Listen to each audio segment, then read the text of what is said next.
जीशु केमिति बोले मु जाने, जीशु केमिति बोले दुनिया जाने, जीशु केमिति बोले जगतर समस्त जानती से क्रूस काठरे बळी हेले। आ हम देशर शास्त्र कहूची जे क्रूस काठरे बळी हेबे से असल त्राणकर्ता अटंती।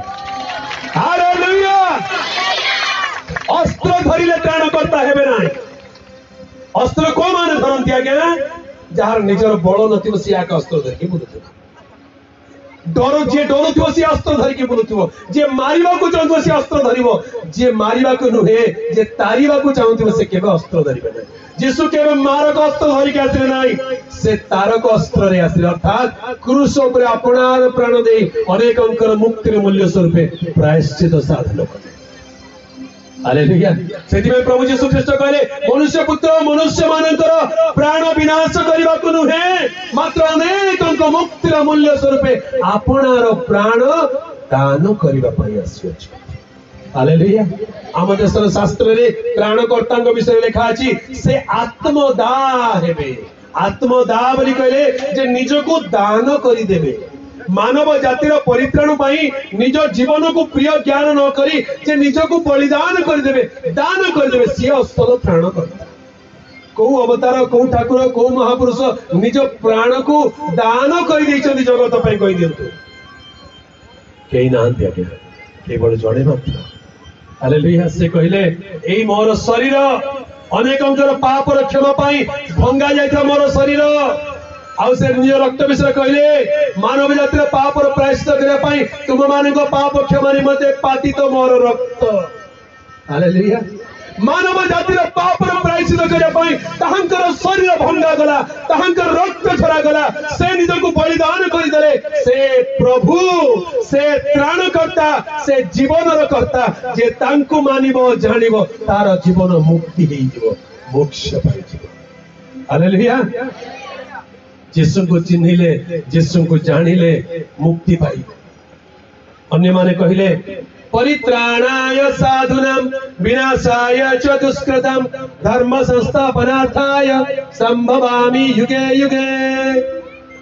कोन बोली कहले आगे परित्राणाय साधुनां साधु मानको धार्मिक मानको परित्राण करिया पई मो आसीछि। विनाशाय च दुष्कृतां समस्त पापी दुष्ट मानको विनाश करिया पई आसीछि। आज्ञा दुष्ट मान को विनाश करबा जदि आरंभ करिवे एई जगत रे जणे भी आ रक्षा पाइबे नाही, कारण समस्त तो दुष्ट समस्त तो पाप। धार्मिक किए साधु किए शास्त्र प्रमाण दिए एई जगत रे धार्मिक कहि नाही ना जणे सुधा नाही, समस्त तो पाप करि अछंती ईश्वर को गौरव रु ना परि अछंती।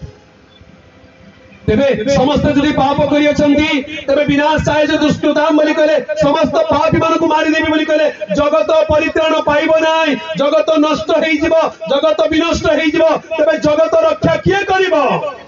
स्वर्गर परमेश्वर सृष्टिकर्ता एकमात्र स्वयंभू परमेश्वर जे जगत बेले प्रेम कले आपण एकमात्र द्वितीय पुत्र को दान कले। आ शास्त्र लिखा जाए प्रथम तिमोथी 1:15 पद लिखा जाए। कौन बोले लिखा जाएगा? पापी मानंकु परित्राण करिबा निमंते, पापी मानंकर परित्राण निमंते संस्कृत भाषा रे कहले परित्राणाय पापिनाम। हालेलुया। सेठी कहउतिले परित्राणाय साधुनाम विनाशाय च दुष्कृताम। किंतु बाइबल शास्त्र में लिखा जाए यीशु कृष्ण के विषय रे परित्राणाय पापिनाम पापी मानंकर परित्राण करिबा निमंते ख्रीष्ट यीशु जे जगत रे अवतीर्ण हेले। एही वाक्य विश्वास्य ओ संपूर्ण रूपे ग्रहण योग्य। हालेलुया।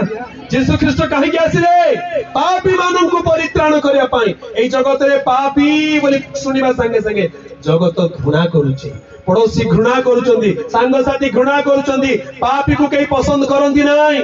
किंतु जे सृष्टिकर्ता ईश्वर से कहले बाबू रे तू पापी हेई गलु, तू पाप कलु, तो भीतर पाप अछि, किंतु तू मोर संतान, मु चाहू नै तू नरक को जा, मु चाहू नै तू अनंत विनाश को जा, मु चाहू छी तू परित्राण पाई जा, मु चाहू छी तू पवित्र हेई जा। केमिति पवित्र हेबी प्रभु?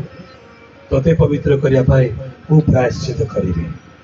प्रभु यीशु ख्रीष्ट क्रूस पर प्रायश्चित रक्त दान कले। पापी मानकर पाप मोचन करिया पाई ताहंकर पवित्र रक्त झरी गला। से क्रूस पर बलिकृत हेले। पापी को प्रेम करि से निजर जीवन दान कले। हालेलुया।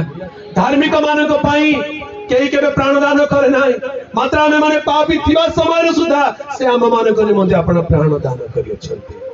आगे जगत जदि कहीं पापी को प्रेम करि थांती, पापीर बंधु थांती, ताले अन्य केही नथि, केवल जणे मात्र, ताहांकर नाम यीशु ख्रीष्ट।